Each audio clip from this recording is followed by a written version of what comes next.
ይድረስ እግዚአብሔር ረስቶኛል ለምንልና ከእግዚአብሔር ጋር ለተኳረፍን ይሁንልኝ። በአንድ ወቅት እግዚአብሔር ረስቶኛል ብዬ ብክንክን ስል የተመከርኩትን ነው ዛሬም ላካፍላችሁ የመጣሁት። ከዚህ ካገኘሁት ነገር በኋላ የሚገርማችሁ የእግዚአብሔርን ጊዜ ልጠብቅ የኔን ቀጠሮ ልሰርዝ ብዬ ቆርጬ ነበር የተነሳሁት።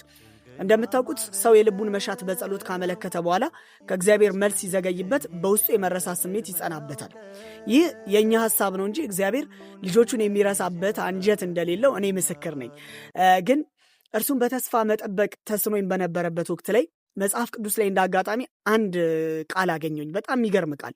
እግዚአብሔርን በመተማመን የሚጠብቁ ግን ኃይላቸውን ያድሳሉ፣ እንደ ንስር በክንፍ ይወጣሉ፣ ይሮጣሉ፣ አይታክቱም፣ ይሄዳሉ፣ አይደክሙም የሚል ቃል አገኘኝ። ከዛ ብቻዬን ነኝ የሚለውን ሐሳቤን ከህሊናዬ ጓዳ ውስጥ ነበር ወዲያ ያወጣሁት ማለት ነው። ከዛ አንድ ጓደኛዬን ያለውበትን ሁኔታ ነገርኩት። መጸለይ አቁሜያለሁ፣ እግዚአብሔርን እየጠየቅኩት እየመለሰልኝ አይደለም እና ወደ ቤተክርስቲያንም መሄድ አቁሜያለሁ ስለው አንድ ታሪክ እንድመለከት ጋበዘኝ። ምን እንደጋበዘኝ ታውቃላችሁ? የመሳሙኤል ሐናን ታሪክ ማለት ነው። በጣም ነው የምታሳዝነው። መካኖና ለዘመናት ተሰድባለች። ይሁን እንጂ እንግዲህ አምላኳ ማለት ነው ማህፀኗን እንደሚከፍት ታምን ነበርና ወደ ቤተ መቅደስ መሄዷን አላቋረጠችም፣ አንድ ቀን እንዳለ ስለምታምን ማለት ነው።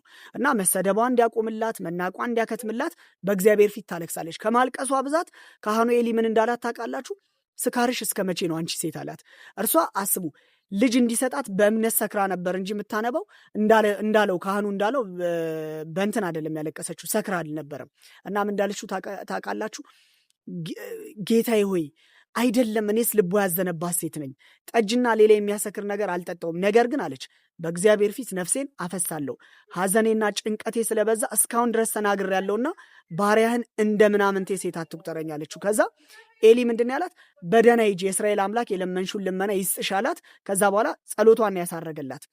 በዛ ጊዜ መጽሐፉ ምን ይላል? ሕልቃና ሚስቱን ሐናን አወቃት፣ እግዚአብሔርም አሰባት። የመጽነሷ ወራት ካለፈ በኋላ ሐና ወንድ ልጅ ወለደች። እርሷም እግዚአብሔርን ለምኜዋለሁ ስትል ስሙን ሳሙኤል ብላ ጠራችው።